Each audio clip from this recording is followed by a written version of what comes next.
শেষ সিরিজ এটা আমাদের আমাদের চারজনের। আমার ধারণা ফেলুদার নামটার সঙ্গে আবেগ জড়িত সমানে এটা পাবলিক ফোরামে সোশ্যাল মিডিয়ায় এই প্রশ্নের সম্মুখীন হয়েছে যে কবে আসবে। অবশ্যই সুজিত চাইবে যে অন্য কোনো মিডিয়ামে ফেলুদা করা।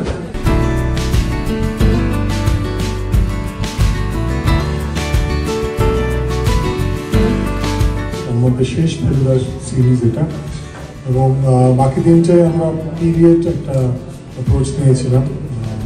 যেই সময়ের গল্প সেই সময়ের 80-র দশকের শেষে দুটো, এবং 60-70-এর দশকের কাছাকাছি একটা 3টি সিরিজ। কিন্তু এইটা আমরা কন্টেম্পোরারি একটা ফেলুদা করেছি। এই চারটার মধ্যে একমাত্র যেটা কন্টেম্পোরারি ফেলুদা, এবং সেই ফেলুদা দিয়ে আমরা আমাদের যাত্রা শেষ করছি। শেষ সিরিজ এটা আমাদের আমাদের চারজনের। ওরা তারপরেও আরও সিরিজ করেছে এবং করবেও, কারণ ফেলুদা আমি মনে করি বেতালের মতো। ফেলুদা চলতে থাকে, ফেলুদার শেষ নেই, ফেলুদার মৃত্যু নেই, ফেলুদার আদি অনন্তকাল ধরে চলবে। ব্যাটনটা জাস্ট একজনের হাত থেকে আরেকজন তুলে নেবে, যেভাবে টোটা নিয়েছে, যেভাবে অনিমা নিয়েছে, যেভাবে গল্প নিয়েছে, যেভাবে আমি নিয়েছি, এবার আমার হাত থেকে চলে গেছে কমলদার কাছে, সে নিয়ে যাবে এবার। আর সিরিজের অবভিয়াসলি 4টে সিরিজ আমার কাছে খুব খুব খুব স্পেশাল একটা স্মৃতি হয়ে থাকবে, কারণ ফেলুদা আমার কাছে আমার বাকি সব ছবি বা সিরিজের থেকে আলাদা। বরাবরই বলেছি এটা আমার ছোটোবেলার শৈশবের উদযাপন। 14-15 বছর বয়সী যে আমি, তার স্মৃতি, ছোটোবেলা ভবানীপুরের স্মৃতি, ফেলুদার নতুন বইয়ের পাতার গন্ধ, তার সঙ্গে আমার বাবার আফটারশেভের গন্ধ, সব মিলেমিশে খুব খুব হৃদয়ের কাছাকাছি একটা সিরিজ।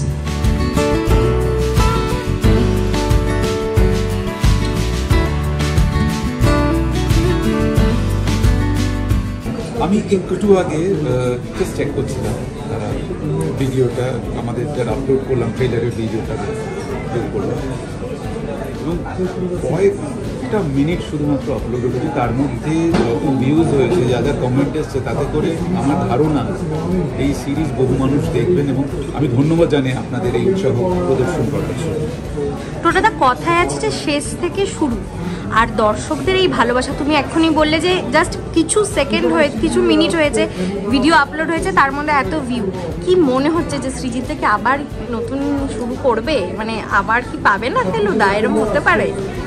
সৃজিতের কারণগুলো খুব স্পষ্ট।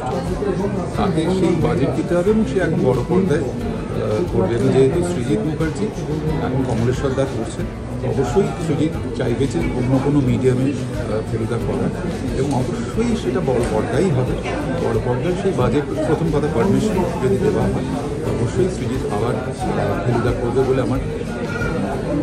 কারণ বাঙালির কাছে ফেলুদা একটা আবেগ, সে গল্পের পাতায় হোক কিংবা ছবিতে বা সিরিজে। তো এখন যখন আবার সিজন 2 আসছে, তোমার কি মনে হয় দর্শকরা কি কোথাও না কোথাও আবার সেই আবেগটা ফিরে পাবে? আমার ধারণা ফেলুদার নামটার সঙ্গে আবেগ জড়িত। ফেলুদা যেই করুক না কেন, একটা সময় আসবে যখন আমি করবো না, নতুন একজন আসবেন, তারপর আরেকজন আসবেন। ফেলুদা কিন্তু আমাদের মধ্যে আবেগ হিসেবেই বেঁচে থাকবেন।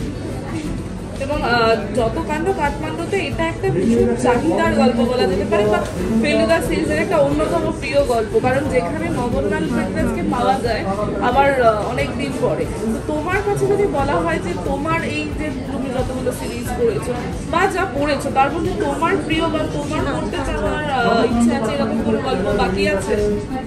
বাকি তো অনেকগুলো আছে, কিন্তু আমি তোমার প্রশ্নের রেশ ধরেই একটা কথা বলি।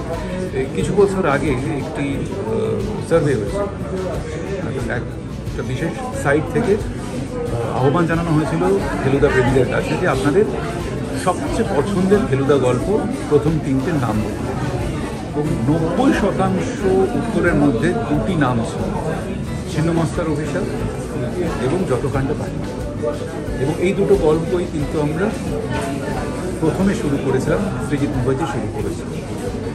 তাই এই যে ফেলুদা ফ্যানদের যে এই পছন্দের গল্পটি আমরা নিয়ে আসতে পারছি, এটা সত্যি খুব এক্সাইটিং আমার কাছে। আচ্ছা, এতদিন পর তো বড় সিরিজের আকারে দর্শকরা দেখতে পাচ্ছে, তো শুটিংয়ের কোনো বিশেষ দিনের অভিজ্ঞতা কি মনে পড়ে?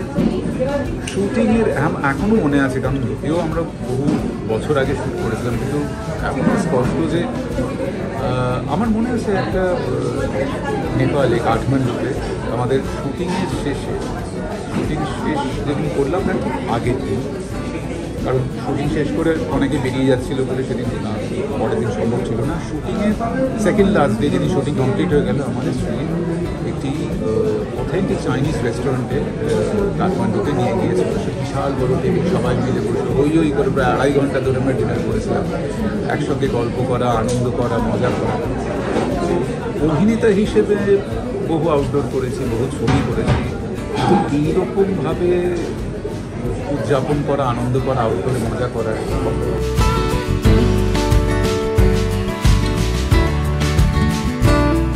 দেখুন, মানে এইটা তো অনেক দিন আগেই আমরা কাজটা করে ফেলেছি। শেষ শুটিং ছিল ভূস্বর্গ ভয়ঙ্করের। এটা ধরুন আজ থেকে 4.5 বছর আগে আমাদের শ্যুট করা হয়ে গেছে।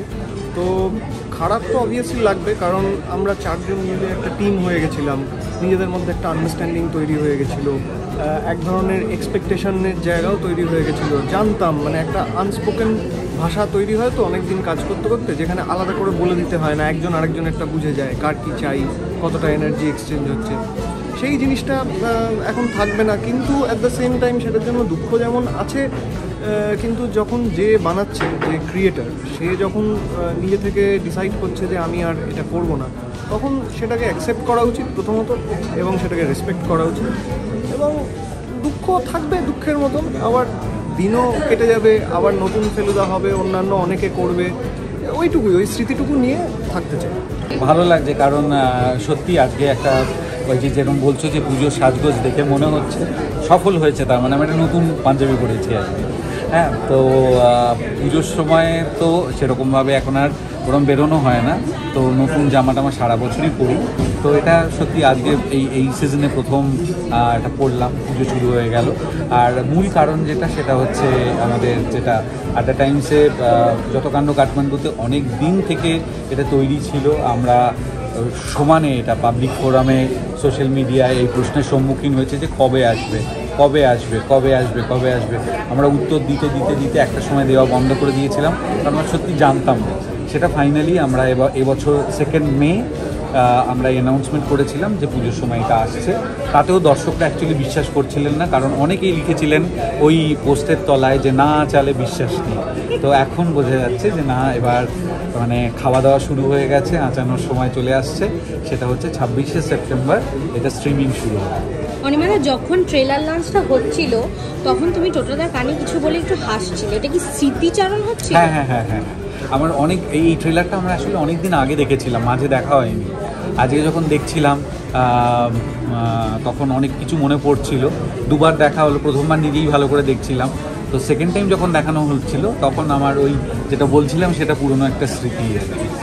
এবং আমরা তো যাকে মনে করি শুটিংয়ের দিন, দেখো কাঠমান্ডুতে আমি এটা শুটিংয়ের জন্য প্রথমবার গিয়েছিলাম এবং তারপরে আর কখনো যাওয়াও হয়নি। তো কাঠমান্ডুতে আমার যে যাওয়া এবং এক্সপিরিয়েন্স করা সেটা প্রথমবার। তো অনেক কিছুই এরকম মেমোরেবল। অ্যাকচুয়ালি আমরা এই পুরো টিমটা একসাথে যেটা হয় যে অনেকবার শ্যুট করতে করতে তাদের মধ্যে এক ধরনের আত্মীয়তা তৈরি হয়ে যায়, বন্ধুত্ব তৈরি হয়, সেইটা হয়েছে এবং প্রচুর ভালো স্মৃতি আছে ওরকম, তার মধ্যে থেকে একটা বেছে বলা মুশকিল। আচ্ছা, কথায় আছে শেষ থেকে শুরু, কি মনে হচ্ছে নতুন কিছু শুরু হতে চলেছে সৃজিতদার হাত ধরে? সেটা তো এখনও জানা যাচ্ছে না, তবে হতেও পারে, জানি না, ভবিষ্যতে দেখা যাবে। এবং ফেলুদা যারা রয়েছে, টোটাদা, অনির্বাণদা, সৃজিতদা, সকলেই কিন্তু অনেক বছর ধরে কাজ করছে। তাদের সাথে কাজ করতে পেরে কতটা শিখতে পেরেছি? অনেক প্রচুর শিখতে পেরেছি। ব্যাপার হচ্ছে যে আমি তোপসে যবে থেকে প্রথম করা শুরু করেছি, সেদিন থেকে শুরু করে আজ পর্যন্ত আমার প্রচুর লার্নিং হয়েছে, একটা বিরাট লার্নিং কার্ভ। এবং আমি বলতে চাই আমি এখনও শিখছি। শেখার কোনোদিন থামতে পারে না, সেটা আমি বিশ্বাস করি। শেখার থেমে গেলে সব শেষ। এবং ওদের কাছ থেকে, সৃজিতদার কাছ থেকে তো শিখেইছি। অনির্বাণদা, টোটাদা, এরা দুজন মিলে প্রথম দিন থেকে আমার সাথে মানে আমাকে অনেক রকমের গাইডেন্স দিয়েছে, অনেক জায়গায় এটা ওটা টুকটাক অ্যাডভাইস বলে দেওয়া, সেগুলো করে থেকেছে।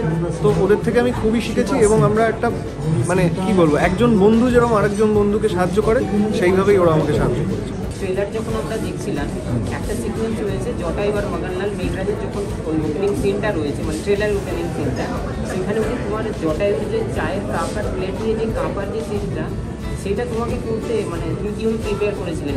কারণ ওই শটটা খুবই মানে অথেন্টিক লেগেছে। হ্যাঁ, ওইটা একটা খুব ইম্পর্টেন্ট সিন। এবার মোহনলালকে তো আমরা খুব বেশি গল্পে দেখতে পাই না। এই গল্পে মদনলাল মেঘরাজের খুব উল্লেখযোগ্য একটা ভূমিকা আছে, এবং মদনলাল মেঘরাজের সাথে ফেলুদার ইন্টারাকশন এবং মদনলাল মেঘরাজের সাথে জটায়ুর ইন্টারাকশন, যে ট্রিটমেন্ট, এবং সেটা একটা খুব পিক জায়গায় পৌঁছে যায় এই গল্পে। ওটা খুব ইম্পর্ট্যান্ট একটা সিনের অংশ, যেটার কথা তুমি বলছো। সেটা আমরা জানি যারা গল্প করেছি, এবং এটা তো আগে হয়েওছে, পর্দায়ও হয়েছে। তো সুতরাং আমাদের জানা জায়গাটা, আমার আলাদা করে প্রস্তুতি যেরকম সব সময় থাকে ওরকমই ছিল, কিন্তু এইটা মাথায় রাখতে হয়েছিল যে এখন আমি মোহনলাল মেঘরাজের সামনে এসে পড়েছি, আমার ভেতরে কি হওয়া উচিত।